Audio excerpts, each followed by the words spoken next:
तो हेलो दोस्तों, मैं हूं आपका दोस्त और आपके अपने चैनल दी लॉ रूम का होस्ट कपिल माहौर माहौर। तो दोस्तों, आज हम फिर आ गए हैं भारतीय न्याय संहिता का एक और नया सेक्शन लेकर। तो आज मैं आपको पढ़ाऊंगा 127 सेक्शन ऑफ भारतीय न्याय संहिता विच डिस्क्राइब रॉन्गफुल कन्फाइनमेंट। इससे पहले दोस्तों मैंने एक वीडियो में समझाया है रॉन्गफुल रेस्ट्रेंट। अगर आपको वो वीडियो देखना हो तो चैनल पर जाकर उस वीडियो को देख लें, जिससे आपको ये वाला टॉपिक और अच्छे से क्लियर हो जाएगा। और जब आप रॉन्गफुल रेस्ट्रेंट पढ़ेंगे, रॉन्गफुल कन्फाइनमेंट दोनों एक साथ पढ़ेंगे तो आपको और अच्छी क्लैरिटी मिल जाएगी दोनों टॉपिक्स के रिगार्डिंग। ठीक है, तो दोस्तों चलिए बिना किसी देरी के स्टार्ट करते हैं। तो सबसे पहले तो मैं आपको बताना चाहूंगा रॉन्गफुली कन्फाइनमेंट होता क्या है। तो रॉन्गफुली कन्फाइनमेंट दोस्तों, जैसे मैं इधर पे खड़ा हूँ, ठीक है, अब मुझे किसी ने रॉन्गफुली कन्फाइन कर दिया कि मैं कैमरे की तरफ भी नहीं बढ़ सकता, मतलब कैमरा ही लगा है ना, कि मतलब मैं आपकी तरफ भी नहीं बढ़ सकता और मैं अपने पीछे भी नहीं जा सकता। ठीक है, पीछे तो मैं वैसे भी नहीं जा सकता खैर, लेकिन मैं बता रहा हूँ कि अगर कोई पर्सन इधर खड़ा है लाइक दिस, ठीक है, तो अब इसका डायरेक्शन इस डायरेक्शन में, इस डायरेक्शन में, इस डायरेक्शन में, इस डायरेक्शन में, आपने पूरा जो चार डायरेक्शन रहते हैं अगल बगल मेजरली और भी होते हैं, नॉर्थ ईस्ट साउथ वेस्ट, लेकिन मेजरली तो चार ही होते हैं ना डायरेक्शन। तो जब आपने इसका चारों डायरेक्शन में इसका जो मूवमेंट है वो स्टॉप कर दिया, तो इसी को हम दोस्तों कहते हैं रॉन्गफुली कन्फाइनमेंट, मतलब complete restriction on movement of any person. ठीक है दोस्तों, क्लियर हुआ? तो आते हैं दोस्तों डायरेक्ट का, स्टार्ट करते हैं reading. 127 clause 1, whoever wrongfully restrain any person in such a manner as to prevent that person from proceedings beyond certain circumscribing limits is said wrongfully confined to that person. अब इसकी सीमा हमने निर्धारित कर दी कि ये जो पर्सन है वो इस सीमा के बाहर नहीं जा सकता। वही इधर पे लिखा हुआ है, any person in such a manner as to prevent that person from proceedings beyond certain circumscribing limits, मतलब हमने लिमिट लगा दी है उसके मूवमेंट पर कि वो इस गोले के बाहर नहीं जा सकता, हमने लिमिट कर दिया। इसी को हम रॉन्गफुल कन्फाइनमेंट कहते हैं। ठीक है दोस्तों, तो अब आते हैं क्लॉज वन था, क्लॉज वन के बाद आते हैं दोस्तों अब क्लॉज टू पर। Whoever wrongfully confine any person shall be punished with imprisonment of either description for a term which may extend to 1 year or with fine which may extend to 5,000 rupees। अब दोस्तों wrongfully अगर आप किसी को confine करते हैं तो clause 2 के तहत पनिशमेंट है up to 1 year,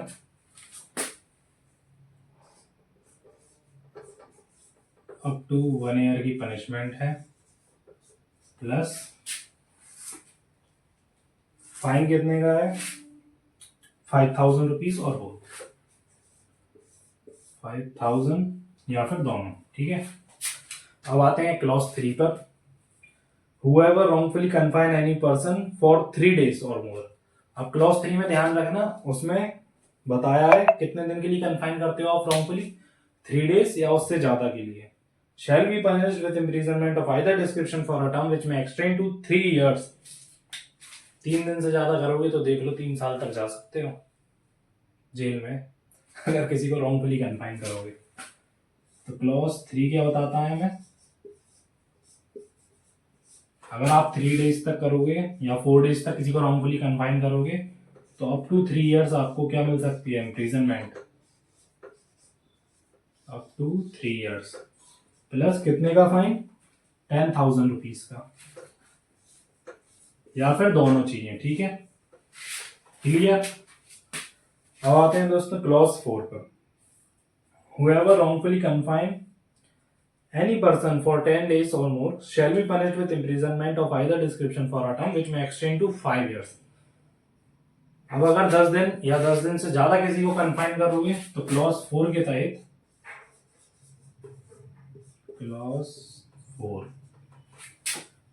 up to 5 years की आपको पनिशमेंट मिलेगी, up to 5 years plus fine कितना मिलेगा, and shall also be liable to fine which shall not be less than 10,000 तक का फाइन आपके ऊपर इम्पोज होगा अगर आप किसी को 10 डेज से ज्यादा कन्फाइन करते हो रॉन्गफुली। तो अब आते हैं दोस्तों क्लॉज नंबर 5 पर। Whoever keeps any person in wrongful confinement knowing that a writ for the liberation of that person has been duly issued। अब इसमें क्या कह रहा है दोस्तों, जो कोई भी व्यक्ति रॉन्गफुली कन्फाइन करता है किसी व्यक्ति को ये जानते हुए कि उसकी रिगार्डिंग एक रिट इश्यू हुई है, रिट मतलब ऑर्डर कोर्ट का रिट इश्यू हुई है कि उसे छोड़ दिया जाए, उसे आजाद कर दिया जाए, हैज बीन ड्यूली इशूड हो चुकी है, shall be punished with imprisonment. अब इधर पे क्या लिखा, रॉन्गफुली कन्फाइन करे हुए हो आप, रिट आ चुकी है कि उसे छोड़ दिया जाए, आजाद कर दिया जाए, लेकिन आपने नहीं किया, तो अब क्लॉज 5 में आपकी पनिशमेंट कितनी है, shall be punished with imprisonment of either description for a term which may extend to 2 year in addition to any term of imprisonment to which he may be liable under any other section of this chapter and shall also be liable to fine. मतलब 2 year extra मिलेगी आपको, क्योंकि आप wrongfully confine करोगे तो कुछ और offence भी उसके साथ अगर आपने कमिट किया तो उसके चार्जेस के साथ आपको 2 इयर्स की एक्स्ट्रा पनिशमेंट मिलेगी।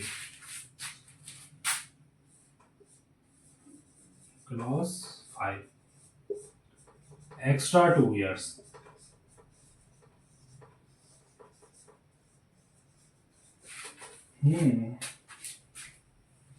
Whoever wrongfully confines any person in such a manner as to indicate an intention that the confinement of such person may not be known to any person interested। मतलब अगर आपने किसी को confine कर लिया है किसी भी पर्सन को और आप जो भी उसमें इंटरेस्टेड पर्सन है, इंटरेस्टेड मतलब जो भी उसके व्यक्तिगत जान पहचान का है, माता पिता भाई बहन या फिर कोई और अदर फ्रेंड या कोई भी, तो ऐसे किसी इंसान को आप पता नहीं लगने देते, और टू एनी पब्लिक सर्वेंट। अब उन लोगों ने एफआईआर करी होगी, अब कोई पब्लिक सर्वेंट उस व्यक्ति को ढूंढ रहा होगा, अब उस पब्लिक सर्वेंट को भी आप पता नहीं लगने देते कि आपने उसे किधर पे रॉन्गफुली छुपा कर रखा है। और that place of such confinement may not be known or to discovered by any such person or public servant has herein before mentioned shall be punished with imprisonment of either description for a term which may extend to 3 years। तो अब ये वाला offence करने पे आपको कितनी punishment मिलेगी, up to 3 years in addition to any other punishment to which he may be liable for such wrongful confinement and shall also be liable to fine in addition to main punishment। और दोस्तों इसके साथ एक चीज है, ये main वाली punishment जो है ना उसके साथ लगेगी मिलेगी, मतलब एक्स्ट्रा 2 इयर्स की पनिशमेंट मेन पनिशमेंट के साथ मिलेगी। Main punishment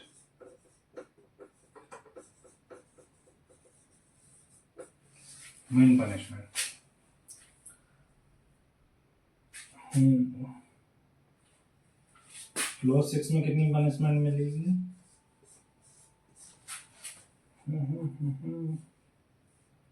3 years extra 3 years की,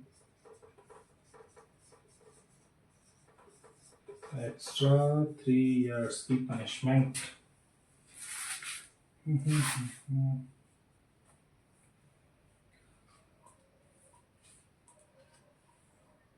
and shall also be liable to fine। अब आते हैं क्लॉज नंबर 7 पर।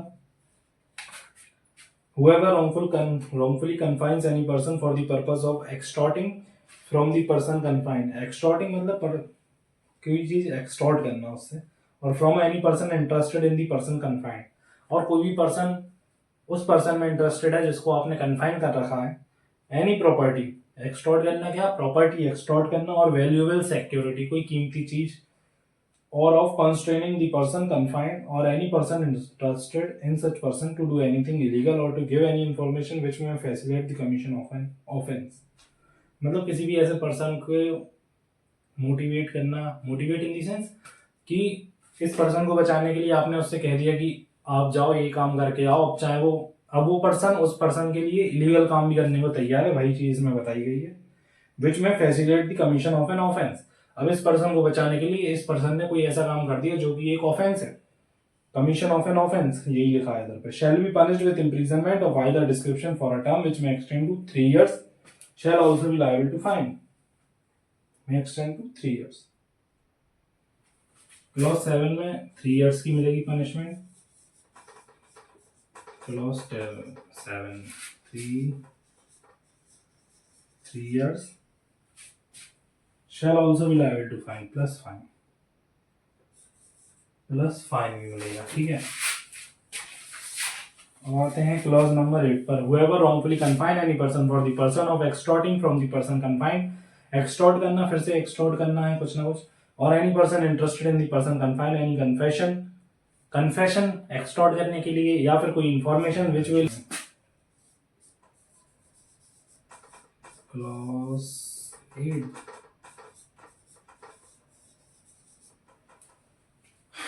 shall also be liable to fine। Writing को थोड़ा मद्देनजर रखना। तो दोस्तों इसके साथ एक चीज लिख लेना, एक्स्ट्रा 3 years के साथ एक्स्ट्रा 2 years की जो क्लॉज 5 में पनिशमेंट है वो मिलेगी आपको मेन पनिशमेंट के साथ एक्स्ट्रा 2 years की, और इसमें जो एक्स्ट्रा 3 years की है ये मिलेगी आपको इन एडिशन टू दी ये मेन पनिशमेंट के साथ है, ये अदर पनिशमेंट के साथ है, अदर पनिशमेंट। किसी अदर पनिशमेंट का या कोई और चार्ज भी इसके ऊपर लगा होगा तो फिर उसे एक्स्ट्रा 3 years की उस पनिशमेंट के प्लस में मिलेगी इन एडिशन टू दी, ठीक है। तो दोस्तों इसी के साथ सेक्शन नंबर हमारा 127 रॉन्गफुली कन्फाइनमेंट कंप्लीट हुआ।